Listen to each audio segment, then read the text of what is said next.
Grüß euch alle miteinander. Heute lassen wir es ein bisschen bayerisch aufgehen. Mit einem von meinen persönlichen Lieblingsbayerischen, dem wunderschönen Werberger Steinshof Bayerischen.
Jawohl, jetzt haben wir es wieder gemeinsam geschafft.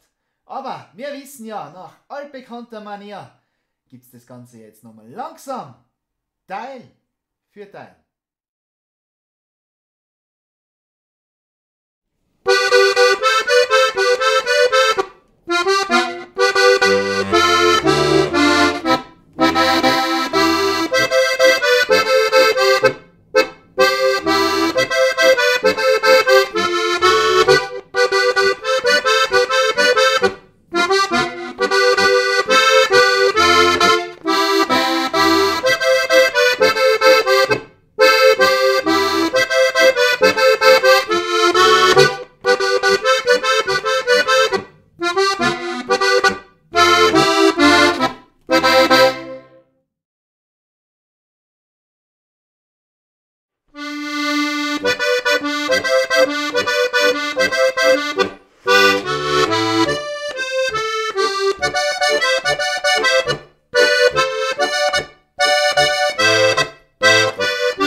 Jawohl, jetzt haben wir es geschafft. Wenn es euch gefallen hat, gebt mir doch einen Daumen nach oben. Ich freue mich wahnsinnig drüber. Vergesst auch nicht zu abonnieren, damit ihr immer up to date seid, wenn es neue Videos gibt. Schaut auch auf meine anderen Channels vorbei. Und wir hören uns das nächste Mal, wenn es heißt zum Abschauen, Teil für Teil, dem Ziecher-Style. Für euch.